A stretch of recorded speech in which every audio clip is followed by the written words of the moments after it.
right. How did you like fall in love with the sport? Easy. Because it's hard. Because it's difficult. Because it was the most difficult thing, right?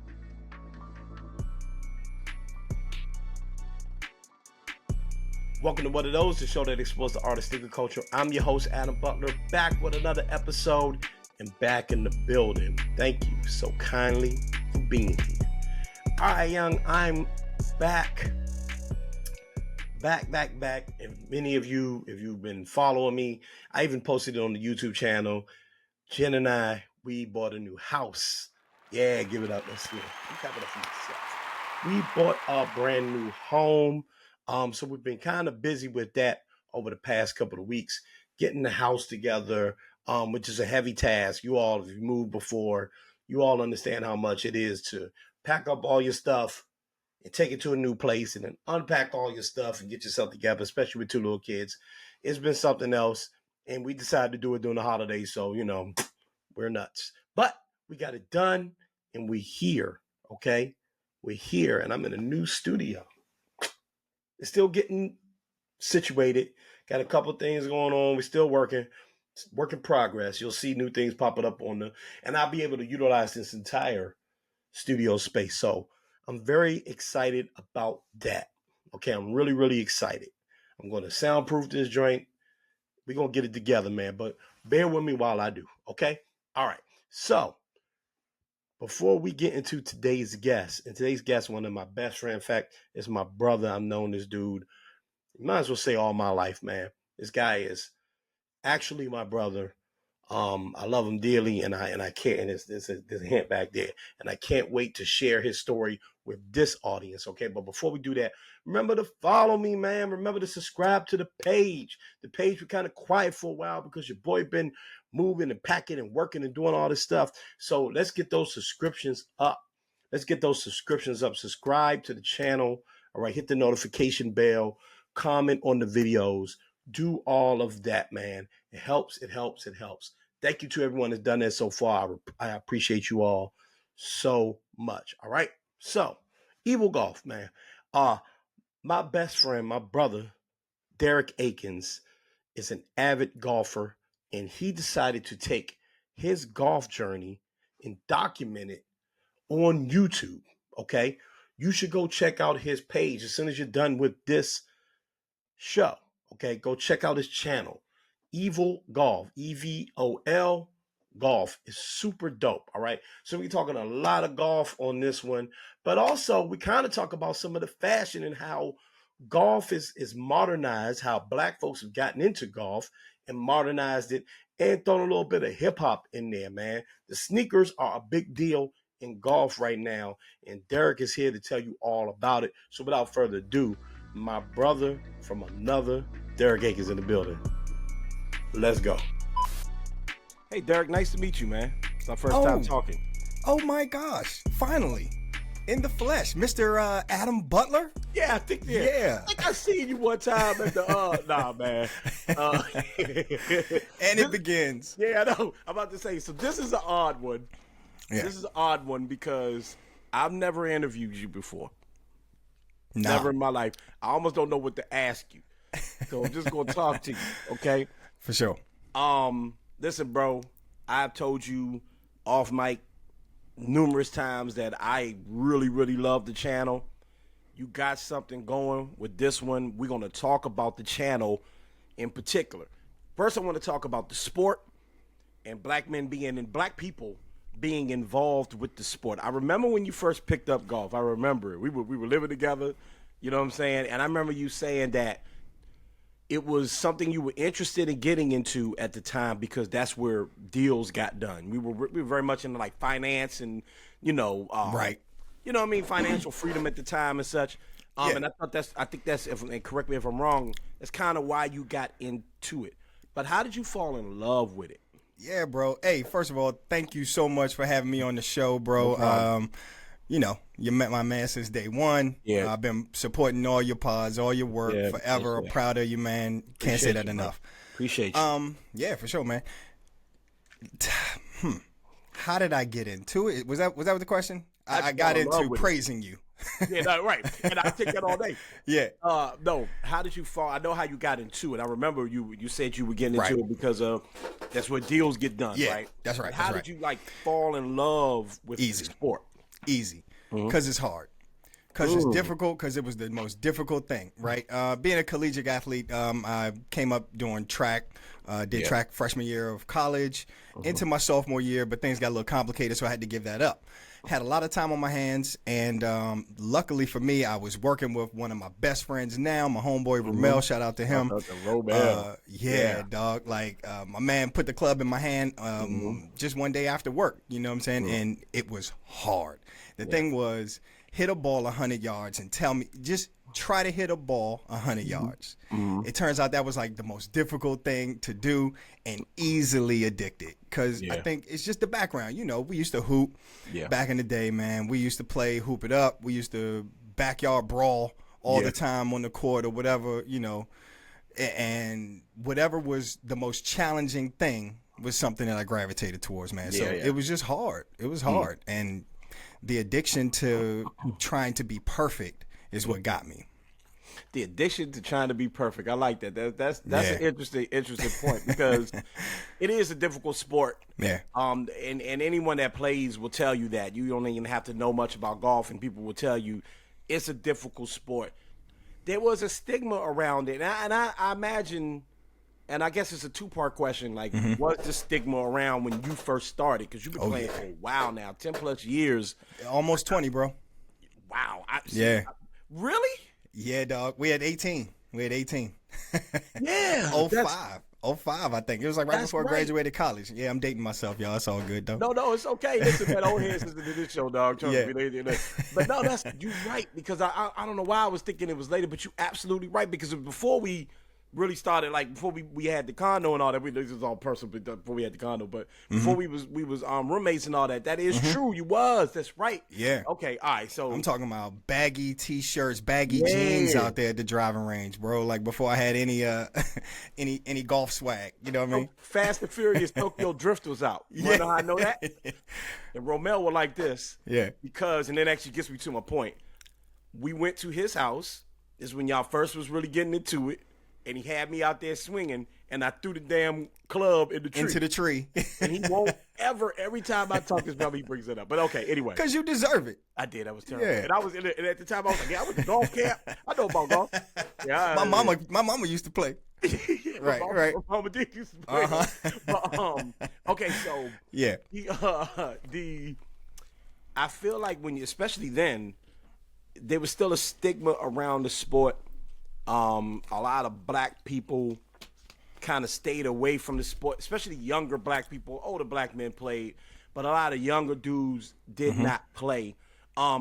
Is that true? One, and two, if so, what do you think has changed? Because you are starting to see a lot of younger people get into the sport now. It's become a lot more mainstream amongst younger, especially hip hop and black folks.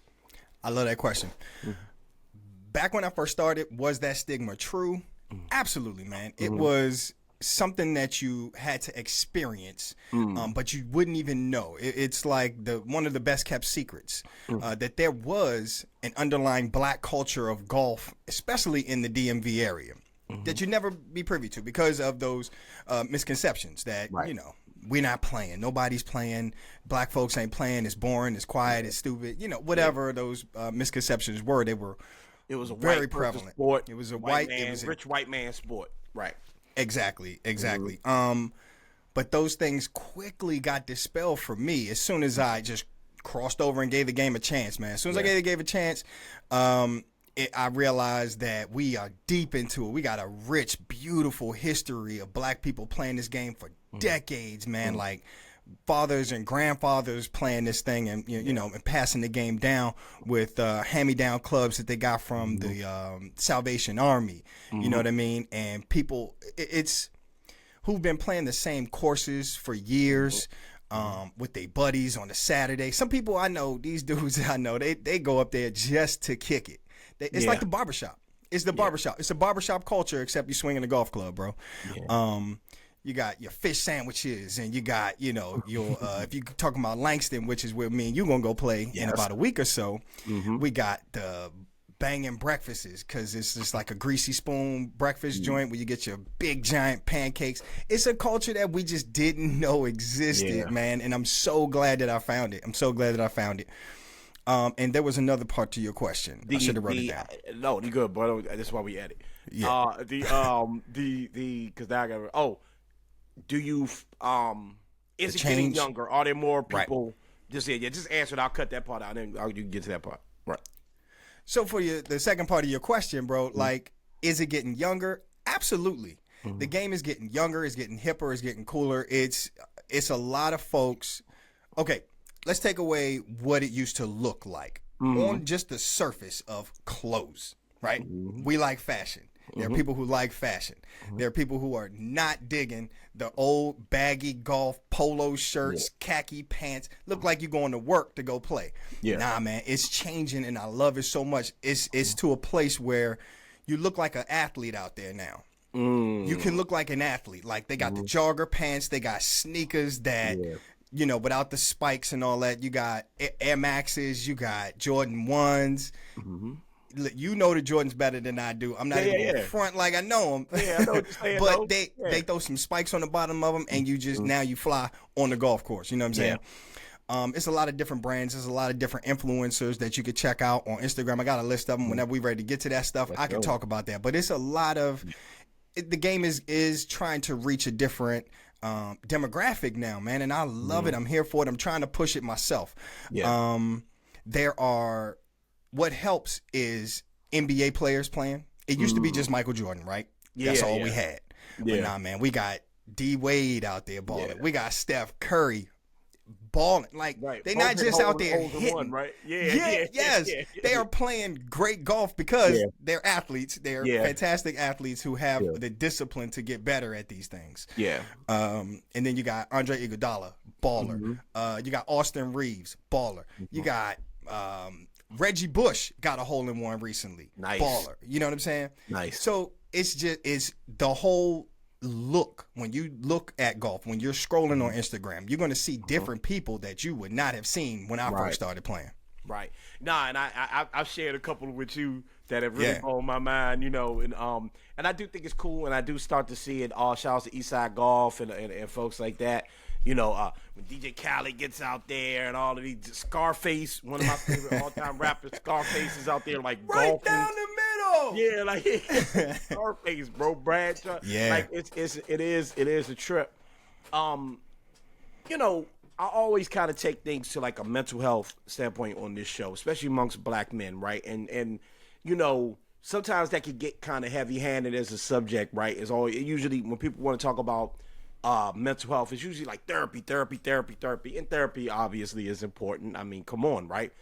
But to me, for men, mental health comes from community. Mental health comes from just being able, like you said, to go out there and kick it, this, that, and another. Now, you mentioned it. We used to go to the basketball court. We used to go to the lounge. We used to go shoot pool or whatever. People still do those things. But I do think that people want to kind of like elevate their taste a little bit, right? They're trying new things, and I do think that's why golf is starting to show up on my timeline a lot more, right? From a communal standpoint, you alluded to it earlier, but from a communal standpoint, brethren kicking it. Do you think that factors into why black men, especially black men younger than 50, starting to get involved in this? I keep shaking my camera. Hold on. Starting to get involved in this sport, in this culture. You know, maybe they aren't Tiger Woods, but you know what I'm saying? It's something that they can, you know, we can bond over. Yeah, absolutely. And that's one of the best parts about it. You get to take, you know, 4 hours to just kick it. You're outside. For me, I love just being outside. You know, love being outside, love riding around. You can get your cigars. You can. The old stigmas of golf is quiet. Nah, dog. We got speakers. We got radios now. We taking radios out there. We listening to music. We smoking cigars. We are completely unplugged and chilling. Can I say something real quick? Can I say something real quick? I'm glad you said that. Okay. Because one of the time I used to go out there with you every now and then. You know, And it would be fun. But I remember one time specifically. I don't remember where we were and who we were with. I don't know if we even went with somebody, but I remember you didn't scold me or nothing, but I remember the feeling of it's quiet and I'm like, I'm trying to talk some shit. You know what I'm saying? And I'm and I did kind of feel intimidated by it. Like I felt like, why I got, do I have to pretend to be something in order to be out here and participate? Can I have fun? I was younger then, so my idea of fun was much different, right? But I'm glad you mentioned that. Why has that changed? I want you to keep with your point, but also just like why are there radios out there now? Why is it louder? Because we want to do what we want to do now. Like it's just changing. Like it's just not your granddad's golf anymore. It's just the evolution of the game. People want to be entertained while we're out there. You want to be entertained. You want to, listen to your podcast while you're riding around. You want to take that conference call or whatever. Some folks do that. They'll take their calls out there. You know what I mean? But it's like we don't want golf to be a deterrent from doing the things that you enjoy. You want to bring those things together. Like any other aspect of your life, you want to bring those things that you like into one spot. So why am I going to cut music out of my life because I want to spend a few hours on the golf course? No, we're going to listen to music. We're going to ride. Right. I got Kendrick Lamar on my playlist. I got J. Cole. You turn it down to a respectful amount if you want. But I mean, people got systems. People trick out their golf carts. I wish I was. I wish I could. You know what I mean? I wish I had my own golf cart. I'm about to say, do you own a golf cart? Nah, I wish I did, bro. Okay. Like, they trick them out, man. Like it ain't the same no more. It's not the same no more. So it's fun. Trying to make the game fun. Yeah. What needs to happen is to make it more accessible, right? We need to be able to have better green fees to get people out there playing. There are ways. What's a green fee? Green fee, just the fee to play. When you go to a golf course, like average 18 holes in the DMV can run you $80. That's average. Fall ball, when you're playing in the fall or whatever, summertime rates, they jump up. That's the thing that cancels out a lot for people. Yeah. And the price of equipment. And something I wrote down to remind myself of is that the price is getting better. It's like if you took a date to Top Golf, right? Two of y'all playing, drinks, food, whatever. For the price of that, you can go get yourself a starter set of golf clubs. And you're in the door. Okay. You know what I'm saying? But that price point is something I was going to get to. I'm glad you got there because, when you talk about like sports like basketball and football, right? Soccer. Yeah. No, I'll actually take soccer out of there. Basketball, football, tennis. Baseball. These sports usually resonated within the black community, with black youth, because all you needed was a ball and a stick. Pause. Had to do it. Hold on, start over, young. Hold on, I had a little something on my nose too. Oh, it's all good. And I was gonna do like a disclaimer, like early on, we're just gonna get balls, stick, hit ball, fine ball, wash ball. Just get it all out the way so we can be grown-ups. That's the real. That's the real. That is my real. That's the real. That's it right there. Ball, stick, hole. Wash ball, hole, ball, go hole. Put stick, it in hole. Right. Shaft. Right. Clean stick. Drive. Yo, that's funny, man. But no, so within the youth, sports that young people usually pick up are ones that you can just play. Yeah. Right? For some reason, soccer kind of stood out as one of the more expensive ones. I never really understood that, but it was always kind of seen as like an expensive sport. Maybe it's because of like, the leagues you need to get in or whatever. I don't know. Tennis kind of comes, the lessons you need. Tennis is country club, yeah. Right. But basketball, football, baseball, people play that in the street because you need, simple tools to do so, right? And I'd actually push back on soccer. That's the most worldwide played sport because all you need is a ball. Yeah. And I mean, I'm sure you've seen it as well, like all these kids do in some countries is paint. Yeah. Paint a goal on a wall and they play like that. All you need is a ball for that, really. Yeah, worldwide, absolutely. Worldwide, right. Yeah. 100% right about that. But the bottom line is that, you know, it's about access. We're talking access right, access to the sport. You have to pay for these things. Yeah. And you know, I'm glad to hear that the prices are going down. As an adult, it kind of, you know, it matters, but it's like all about your budget or whatever, right? I know you dealt with the youth though. You true to this. You taught kids. You still teach kids. Yep. How do you go about that? Like, how do you recruit, or do you just like, how do you get kids involved with those challenges? It's open to anyone. So the first stint I had as a coach was for the First Tee program of Prince George's County, which is a nationwide program. I think Joe Louis Burrow, the boxer Joe Louis, his son, was the CEO when I first started, and like chairman or something. I'm not sure if he's still in the position with the organization, but you realize his name is Joe Louis Burrow? Yeah. You think about that? Oh, Joe Burrow. Yeah. Joe Louis Burrow. How about that? Okay. I didn't think about that. It's amazing.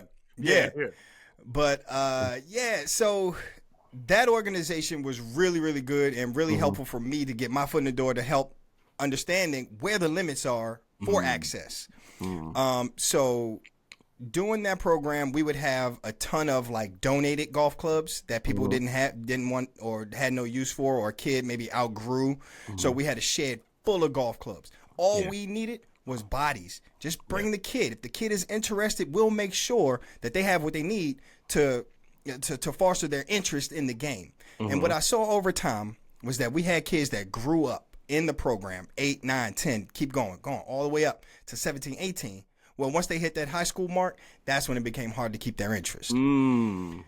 I feel like that might be changing now, because I did the First Tee for 11 years, took a break when I had my most recent daughter, who is now 5. Yes. And I'm back into it. So now the game has kind of changed in those 5 years, where it is, like we were just saying, it's a little bit hipper, cooler. So we're able to, like, the interest is still there for some of these teenage kids. And that's my mission in life, bro. Yeah. Is to bridge that gap from when they're little kids to get these kids in college. I want them to get scholarships and sponsorships. I want to see the game change on the PGA level, but I'm sure we'll get there at some point. I'm sorry. Yeah, no, that's but it is. Point. It's all about access, man. You just want to get the club in the kid's hands. So programs like the First Tee is fantastic. Yeah. Any little junior program, just get a kid swinging the club. Yeah.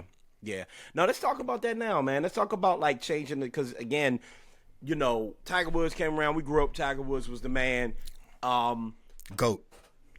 For sure. Still is. For sure. And Chelsea Tiger Woods, Fight me on it, Jack fans. But go ahead. And listen, just on the sidebar, and his life has done more since then.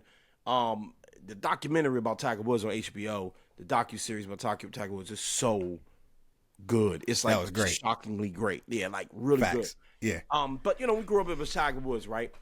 And Tiger Woods did try to, you know, change the idea of the sport, but also Tiger Woods, it was like you were on one side of the fence with Tiger Woods, like he was the coolest thing in the world because and he got you into golf, or he was just, you know, whatever he called himself, you know, the stereotype about Tiger Woods and kind of like, whatever it was, like that. And just kind of like, you know, I don't think this, but like a corny dude who golfed and whatever, right? He was. He was now, yeah, and I mean, but here's my thing though. That I don't think that matters as much as it used to.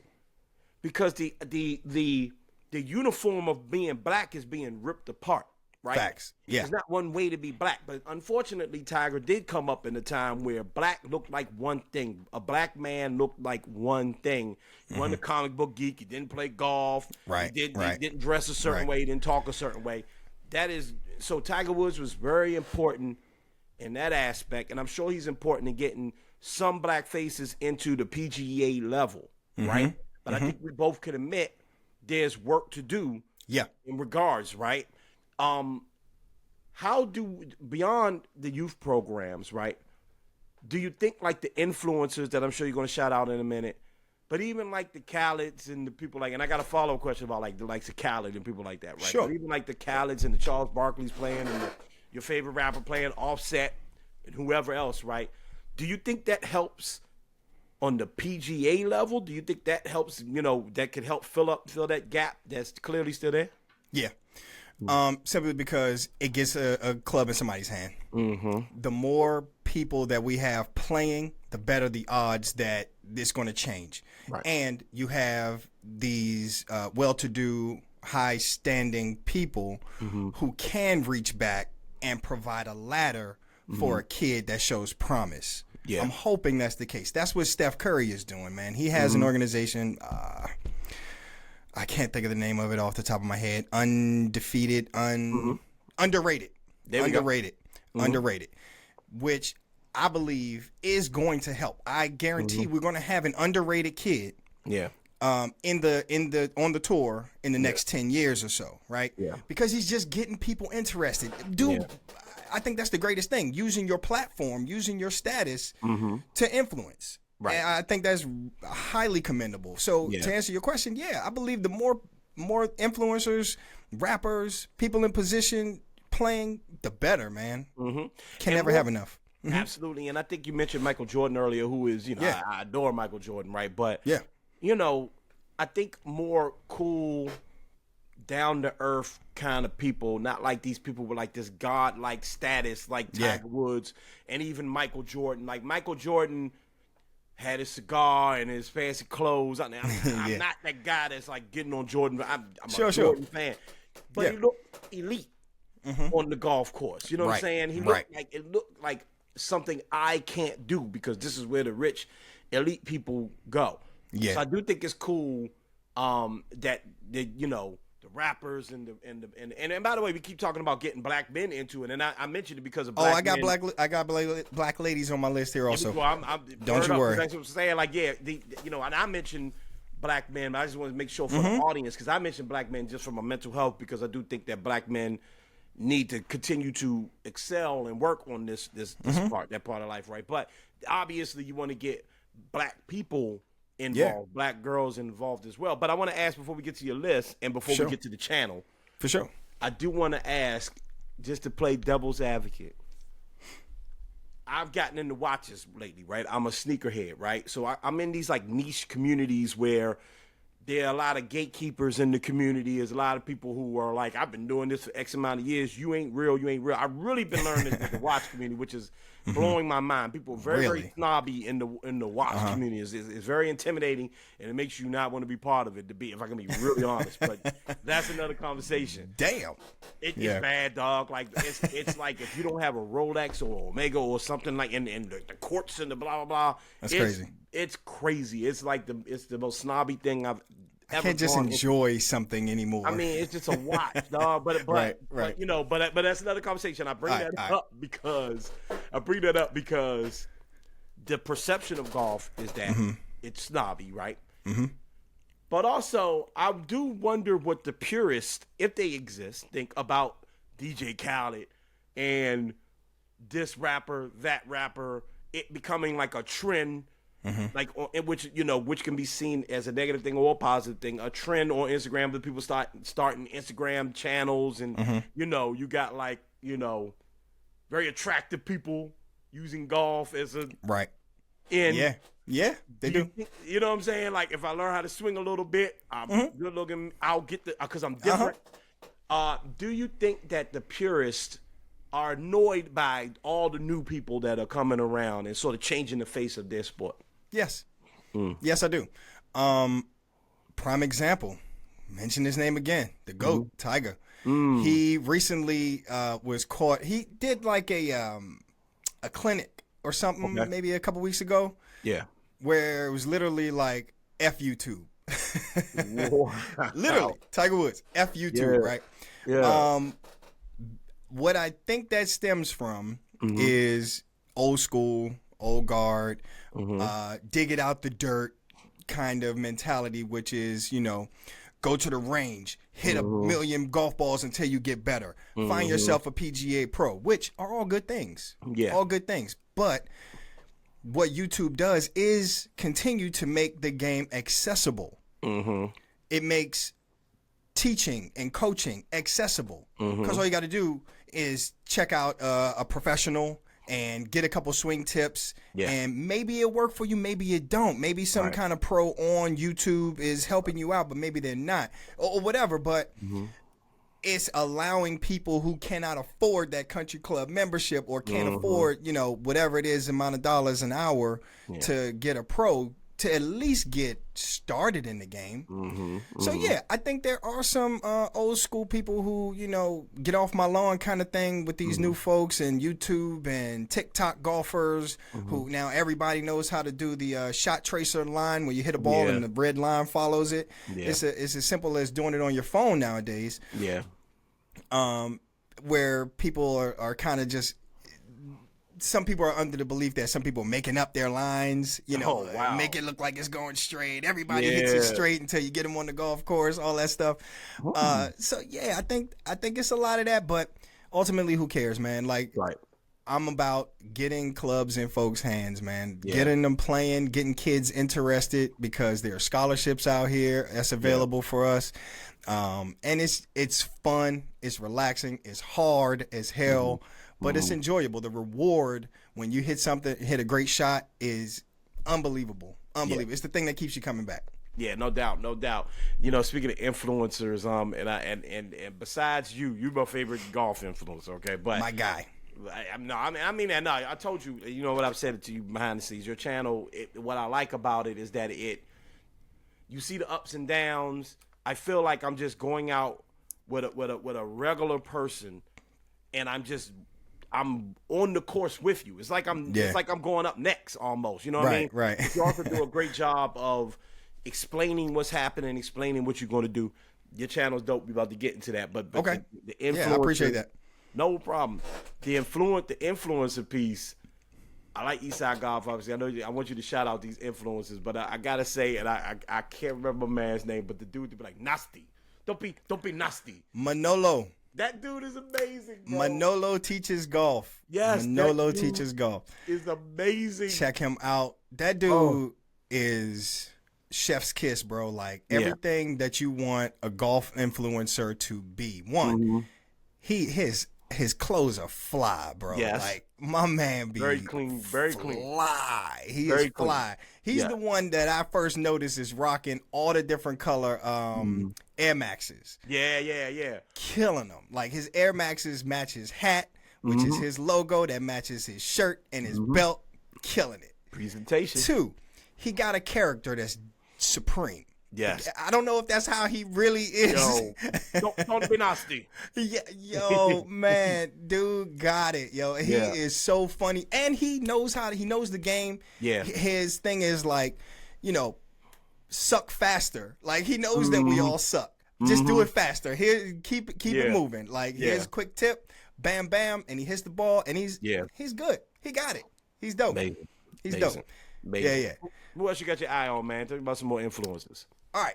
So yeah, you already touched on the big boys, right? Eastside Golf. Check them out. Yeah. They got a logo. They got a brand, bro. Like worldwide golf brand. Yeah, dope. And it is dope.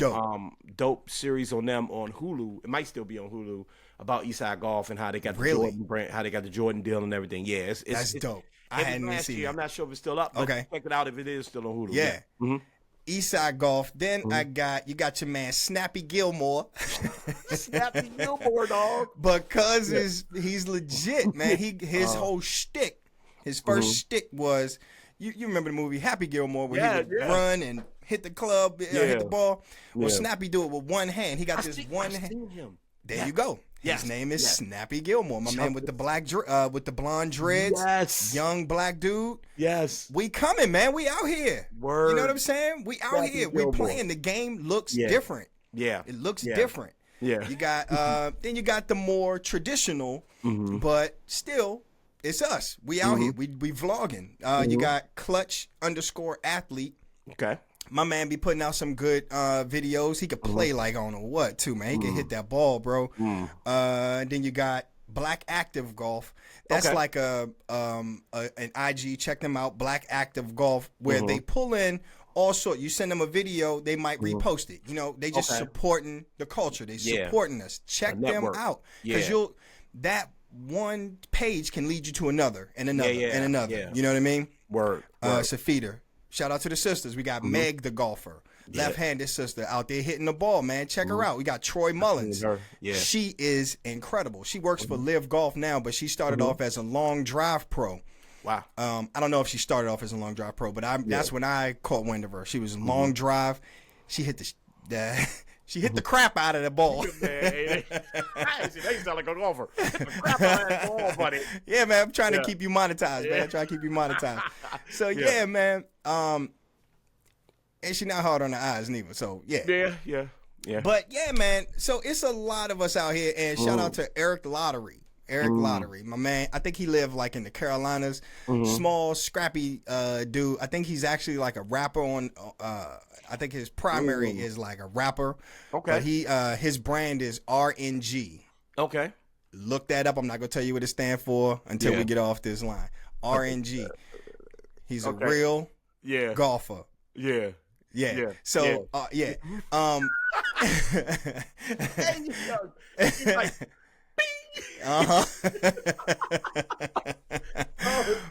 Yo, okay.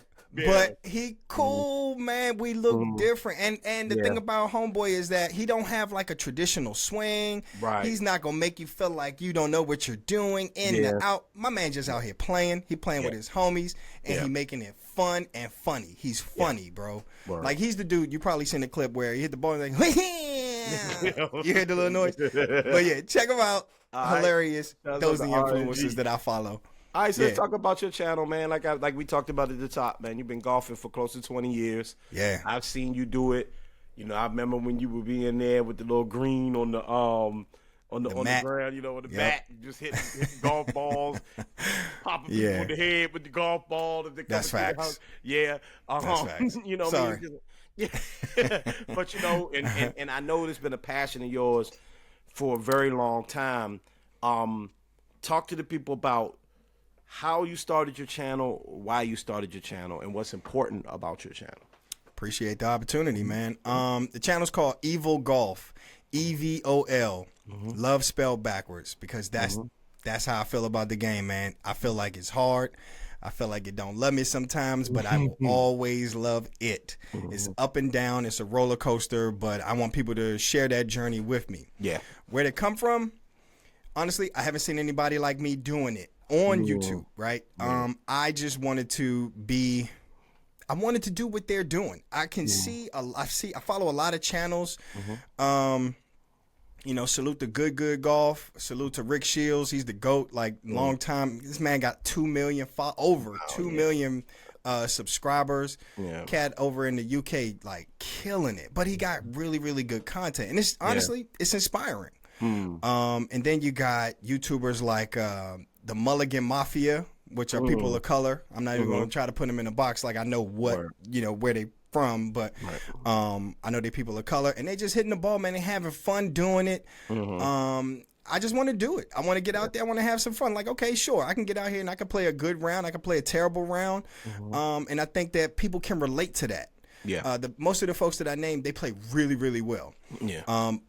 But I think most of the people who play kind of play like me. You know, it's up, it's down, it's good, it's bad. You get frustrated, you're behind a tree, and you know. Yeah. But I'm gonna show you all of it. I'm gonna show you all the good. I'm gonna show you all the bad. If I'm stuck behind the tree, if I lose a ball, you're gonna watch me lose that ball, man. Yeah. And see what goes along with it. Hopefully, I can make you smile, and hopefully, you know, you learn something, and we learn something together through it. Yeah. A little peek behind the curtain. We talk about our YouTube channels a lot, right? Us two, and shout out to our brother David. Shouts out to Tiffany. Real and relate. Yeah, real and relate, man. You know, cause we talk about, because we're all in this content space. And we talk about our channels a lot. And one thing I've told you that I appreciate about your channel is that part right there, right? See, to me and to the regulars, right? The normies, whatever, the regular folks, the average people, the whatever you want to call us, we are. I don't know what that one gave to me, but the you know, that we are we see you and you look like Tiger Woods, dog. Like, I'm not trying to be funny. Like, you look like you're light years better than us. So to look at like a pros channel, like the people you're naming, is intimidating. That's like going and just watching Steph Curry shoot and being like, yeah, now go do that, right? Right, But it's right. the guy that's like Lethal Shooter and people like that are like, yo, I'm showing you how to get here, so you can Right. get like that. And for you, I think it's I'm not gonna be a PGA pro, obviously, right? But it's getting me on the course. Yeah. And the reel that you see, it's like a reality television show. Like it's like it's not pretty, it's not pristine, it's not like look at all these beautiful shots, because you do have those in there. But it's also like you said, now I'm struggling behind this tree. Yep. And I can see that as a watch out for that tree. Yeah.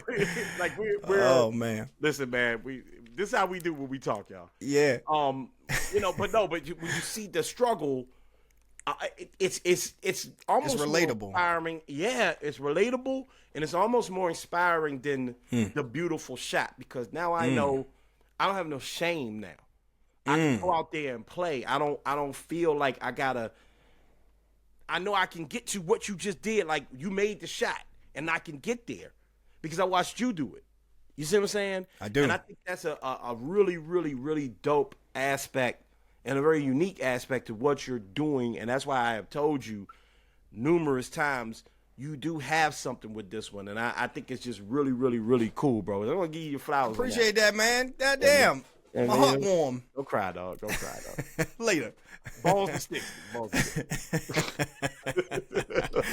But man, that's the purpose though. Like, I want it to be relatable. I want people to see that it ain't just you out there that's hidden behind a tree or drop one in the water or whatever it is. Yeah. And I want people to see the journey that it's going to take to get better. Yeah. Just like a lot of people listening to this and that watch Evil Golf, it's, we got lives. Yeah. We got lives, we got families, we're busy. Sometimes, some days are busier than others. Sometimes we got to take care of our partner. Sometimes, we got a kid, we got a dog, we got a cat, whatever it is. Right. So I'm trying to show you how I can squeeze in practice. How do I squeeze in going to the store to get like equipment? How do I figure that out to make myself just get that incrementally, that little bit better, just that little bit better? How can we improve together? What are some little tips and tricks to make your round of golf a little bit easier, so that you can kind of maneuver through those ups and downs? Because we're all going to have them. We're all going to have them. We're all going to put one in the water, but what's that next shot like? And it's just like life, man. What's going to be the next shot? What's the next shot? I'm here. I'm in this position. How do I get out of it? Yep. All right. So for the people that want to check you out, check out the channel Evil Golf. What's the social? What's the channel? Yeah, we are Evil Golf everywhere, man. evilgolf@gmail.com if you want to send me something. If you want to check out Evil Golf on YouTube and Evil Golf on Instagram. It might be evil underscore golf. Could be. Just check it out. Just hit me. EVOL. Love spelled backwards. It's really all love. That's it. There you go, man. Hey, man, Derek, I appreciate you, bro. I love you, man. Love you back, bro, for real. My dear brother, man. My brother from another. Brother from another. Anyway, all right, stay monetized. Yeah, right? Stay monetized. All right, bro. Appreciate you, homeboy. Fascinating stuff, man. Shouts out to Derek. Had me out there on the golf course. It's been a while now, man. I need to get back out there. I got my clubs sitting out there. I'm looking right at them, actually. My clubs are sitting out there. So I got to go get my little, get it on out there. You know what I mean? And shouts out to all the creators out there in the golf space, man. That's what this show is about, man. It's about sneakers, but also it's about introducing you to cool people that may be sneaker adjacent.